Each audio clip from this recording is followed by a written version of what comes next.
नमस्कार, आप देख रहे हैं सी न्यूज़ भारत। मैं हूं आपके साथ उज्जवल सिंह और रुक करेंगे यूपी बुलेटिन का। यूपी बुलेटिन में बात होगी हापुड़ की, जहां मेडिकल स्टोर पर ताबड़तोड़ छापेमार कार्रवाई की गई। साथ ही बात होगी ललितपुर की, जहां खैर के पेड़ों की कटाई के मामले में जांच प्रक्रिया में लगातार शिथिलता देखने को मिल रही है। ऐसी तमाम खबरों पर करेंगे विस्तार से चर्चा।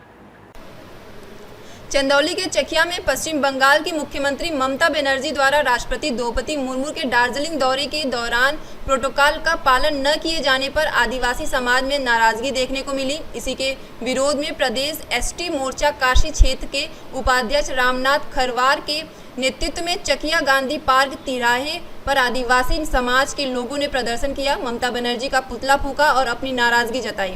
समाज के लोगों का कहना था कि मार्च 2026 में दार्जिलिंग में आयोजित 9वें अंतर्राष्ट्रीय संथाल सम्मेलन में राष्ट्रपति के आगमन के समय मुख्यमंत्री या राज्य सरकार के किसी मंत्री की उपस्थिति नहीं रही और कार्यक्रम स्थल भी बदला गया, जिसे उन्होंने देश और आदिवासी समाज का अपमान बताया। प्रदर्शनकारियों ने इस घटना पर रोष व्यक्त करते हुए नारेबाजी की और पुतला दहन कर विरोध दर्ज कराया। आप अपना परिचय बताइएगा। राम दुलारे गोंड, वार्ड नंबर 8, दुर्गा नगर, नगर पंचायत चकिया। आज क्या था मामला? यह महामहिम राष्ट्रपति जी पश्चिम बंगाल में आदिवासी समाज के कार्यक्रम में, संथाल आदिवासी समाज के कार्यक्रम में वहाँ कार्यक्रम करने गए थे। उनके वार्षिकोत्सव में वहाँ की मुख्यमंत्री एक महिला होने के नाते आदरणीय ममता बनर्जी द्वारा न उनके प्रोटोकॉल का पालन किया गया, न ही कोई स्वच्छता व्यवस्था थी, न सुरक्षा व्यवस्था थी। इस अपमान में यह भारत के एक आदिवासी समाज की महामहिम राष्ट्रपति का अपमान था, पूरे भारत का अपमान था। इस अपमान के खिलाफ हम लोग उस पश्चिम बंगाल की निर्दयी कठोर सरकार के खिलाफ यह पुतला दहन हम लोग किए हैं। इसने हमारे पूरे भारत का अपमान किया है, पूरे महामहिम का अपमान किया है, पूरे राष्ट्र का अपमान किया है। इसके खिलाफ हम लोग ममता बनर्जी का पुतला फूंके हैं और समाज में संदेश दे रहे हैं कि अपने समाज के किसी भी व्यक्ति का, भारत समाज के किसी भी जनप्रतिनिधि का राष्ट्रपति का अपमान होगा तो उसका तिरस्कार होगा, उसका पुतला दहन होगा और उसका मुर्दाबाद होगा। आप अपना परिचय बताइएगा और आज इस कार्यक्रम के संबंध में जानकारी दीजिए। मेरा नाम रामनाथ खरवार, प्रदेश उपाध्यक्ष एसटी मोर्चा काशी क्षेत्र।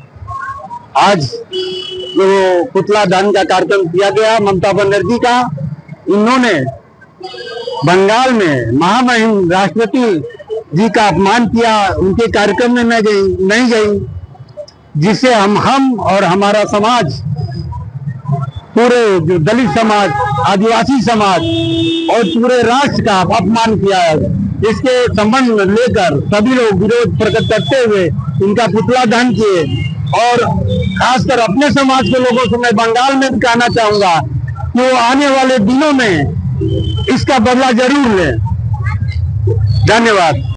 चंदौली से सी न्यूज़ संवाददाता मधुप की रिपोर्ट।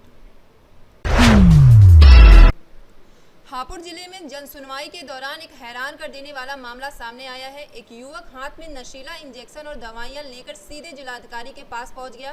युवक ने बताया कि वह पिछले 10 वर्षों से नशे का आदी है और अब इस लत से निजात पाना चाहता है। युवक ने आरोप लगाया कि जिले के कई मेडिकल स्टोर बिना डॉक्टर के पर्चे के नशीले इंजेक्शन और दवाइयां बेच रहे हैं, जिससे युवाओं का भविष्य बर्बाद हो रहा है।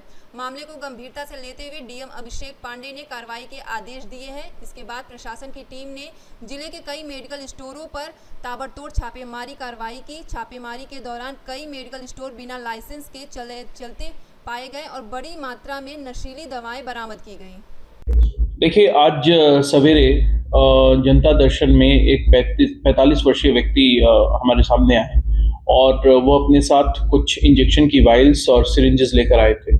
पूछताछ पर उन्होंने बताया कि वो एक ड्रग एडिक्ट हैं और लगभग 10 साल से प्रिस्क्रिप्शन ड्रग्स का वो एडिक्शन कर रहे हैं, उसका ओवर यूज़ कर रहे हैं। उनकी एक छोटी बच्ची है और बच्ची की वजह से वो अपने जीवन को सुधारना चाहते हैं, वो इस लत से बाहर निकलना चाहते हैं और वो ये भी चाहते हैं कि इस प्रकार की स्टोर्स और फार्मास्यूटिकल पॉइंट्स जहाँ से इस प्रकार के दवाई और इंजेक्शन नशे के लिए समाज में बेचे जा रहे हैं, उनके ऊपर कार्रवाई हो। तो इस इनपुट के आधार पर हमने एक मजिस्ट्रियल टीम गठित की 6 मेंबर्ड, जिसमें हमारे रेवेन्यू के ऑफिसर्स, पुलिस के ऑफिसर्स और चिकित्सा विभाग के ऑफिसर्स को सम्मिलित किया गया और इस टीम को जनपद के गढ़मुक्तेश्वर तहसील के अलग अलग क्षेत्रों में, सिंभावली, तोतावली आदि क्षेत्रों में ऐसी सभी स्टोर्स पे रेड मारने के लिए कहा गया। टीम जो है वो वर्तमान में भी अपना इंस्पेक्शन का काम कर रही है। टोटल 7 लोकेशंस आइडेंटिफाई हुए हैं। 7 में से 5 लोकेशंस पे टीम के द्वारा कार्रवाई की जा रही है। बाकी 2 लोकेशंस पे जो स्टोर ओनर्स थे वो अपने स्टोर को लॉक करके भाग खड़े हुए। टीम के पहुंचने पर उन ओनर्स को ट्रेस करने की कार्रवाई भी की जा रही है। इस दौरान जो तथ्य सामने आए कि एक जगह पे तो स्टोर के पास कोई लाइसेंस ही नहीं था ड्रग विक्रय करने का, और दूसरी जगह पे परचून की दुकान पर ये इंजेक्शंस बेचे जा रहे थे। ये जितने भी ड्रग्स हैं सारे के सारे प्रिस्क्रिप्शन ड्रग्स हैं, शेड्यूल एच ड्रग्स हैं, यानी कि डॉक्टर की सलाह पे, डॉक्टर के परामर्श पे, पर्ची दिखाने पर ही मेडिकल स्टोर से इन ड्रग्स। हापुड़ से सी न्यूज संवाददाता सचिन सागर की रिपोर्ट। ललितपुर के जनपद के गोना रेंज में हजारों खैर के पेड़ों की कटाई के मामले में जांच में लगातार सुस्ती दिखाई दे रही है।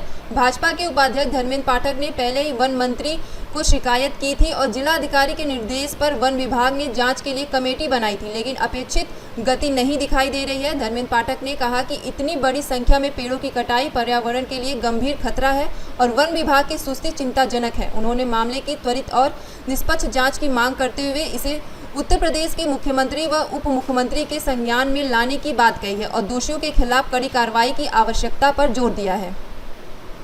क्या कहना चाहेंगे, गोना रेंज में जो खैर के पेड़ काटे गए थे जिसके संबंध में आपने वन मंत्री को भी शिकायत की थी, क्या हुआ उस पर? लगभग 1 माह पहले वन मंत्री जी ललितपुर आए थे। हमने उन्हें एक शिकायती पत्र दिया था जिसमें जांच कमेटी भी बन गई है। लगभग 1 माह हो गया है, उसकी कोई रिपोर्ट नहीं आई है। गोना रेंज में खैर की लगभग हजारों पेड़ काटे गए हैं। तो मांग यही है कि उसकी निष्पक्ष जांच हो, शीघ्र जांच हो। 1 माह हो गया है, विलम्ब भी हो गया है बहुत। जी जी। और उत्तर प्रदेश सरकार के पूर्व मंत्री आदरणीय केशव प्रसाद मौर्य जी आ रहे हैं। अगर जब तक कोई प्रभावी कार्रवाई अगर नहीं करता है प्रशासन, तो माननीय डिप्टी सीएम को भी इस पूरे प्रकरण से अवगत कराया जाए। अच्छा, जो खैर के पेड़ थे उनके साक्ष्य मिटाने के लिए जेसीबी के माध्यम से खैर के जो डूठे हैं उसको भी अलग किया जा रहा है। हाँ, तो वो साक्ष्य मिटाने का प्रयास है और वन विभाग और जो माफिया है उनकी मिली भगत है। अच्छा। लगभग 1 माह हो गया है, कोई कार्रवाई क्यों नहीं करी आज तक? तो आगे क्या आपकी कार्रवाई रहेगी अगर प्रशासन कार्रवाई करता नहीं है, उसका निस्तारण नहीं करता है, जांच नहीं करता है, तो इसकी शिकायत उत्तर प्रदेश सरकार के लोकप्रिय उप मुख्यमंत्री। ललितपुर से सी न्यूज संवाददाता विकास सोनी की रिपोर्ट। ललितपुर के कोतवाली सदर क्षेत्र में अमरपुर मंडी के पास नेशनल हाईवे 44 पर बस और कंटेनर के बीच जोरदार टक्कर हो गई। प्रत्यक्षदर्शियों के अनुसार टक्कर से मौके पर अफरा तफरी मच गई, लेकिन सौभाग्य से बस में सवार सभी यात्री सुरक्षित रहे और किसी को गंभीर चोट नहीं आई है। घटना की सूचना मिलने पर स्थानीय लोग और पुलिस मौके पर पहुंचे। पुलिस ने यातायात सुचारू किया। फिलहाल मामले की जांच जारी है। ललितपुर से सी न्यूज संवाददाता विकास सोनी की रिपोर्ट। नोएडा के सेक्टर 16 स्थित फिल्म सिटी में नोएडा प्राधिकरण की सरकारी पार्किंग में खड़ी एक नई लग्जरी कार पर स्कूटी सवार 2 युवकों ने प्लास्टिक पेंट डाल दिया। दोनों युवक हेलमेट पहने पार्किंग में आए और मिलकर कार को नुकसान पहुंचाया। पीड़ित ने आरोप लगाया कि पार्किंग में सुरक्षा के लिए कैमरा नहीं लगाया गया है, जिससे यह घटना संभव हुई। पुलिस मामले की जाँच कर रही है और सीसीटीवी कैमरे की मदद से आरोपियों की पहचान करने में जुटी है। मेरा नाम निर्दोष भाटिया जी। मैंने 1 मंथ पहले क्रेटा ली थी, ये 20 तारीख 2026 जनवरी। ये न्यू वेरिएंट लिया था मैंने। इसके बाद मैंने यहाँ पर पार्किंग में लगाई 6 तारीख। कौन सी पार्किंग में? ये नोएडा अठौती सेक्टर 16 की जो फिल्म सिटी की जो पार्किंग है, उसमें मैंने ये पार्किंग पर लगा रखी थी। और मैं 6 तारीख 4:37 पे यहाँ पे खड़ी करके गया। उसके बावजूद मैं 7 तारीख को आता हूँ, 8 तारीख को आता हूँ तो मैं देखता हूँ कि मैं अपनी गाड़ी निकालने के लिए आया तो ये रंग लगा हुआ था। और मैंने सीसीटीवी निकालने की मैंने सीसीटीवी फुटेज निकालने की कोशिश करी, जिसमें उसमें जो इनका कैमरा यूज़ नहीं चालू है। ये देखो, ब्लैक पेंट था, ब्लैक से वाइट पेंट डाला है और रेड पेंट डाला है। पूरी गाड़ी पूरी डैमेज है। इसकी वैल्यू 0% हो रखी है इस टाइम पर। पूरी गाड़ी आगे बोनट पूरी छत हाथ से करा गया है, देख लो। ये नीचे पेंट गिरे हुए हैं, देखिए। ये इधर भी पेंट, और डब्बे इधर पेंट के रखे हुए हैं, डब्बे बाकायदा। नोएडा से सी न्यूज़ संवाददाता राजा की रिपोर्ट। फिलहाल इस बुलेटिन में इतना ही। देश दुनिया की तमाम खबरों के लिए बने रहिए सी न्यूज़ भारत के साथ।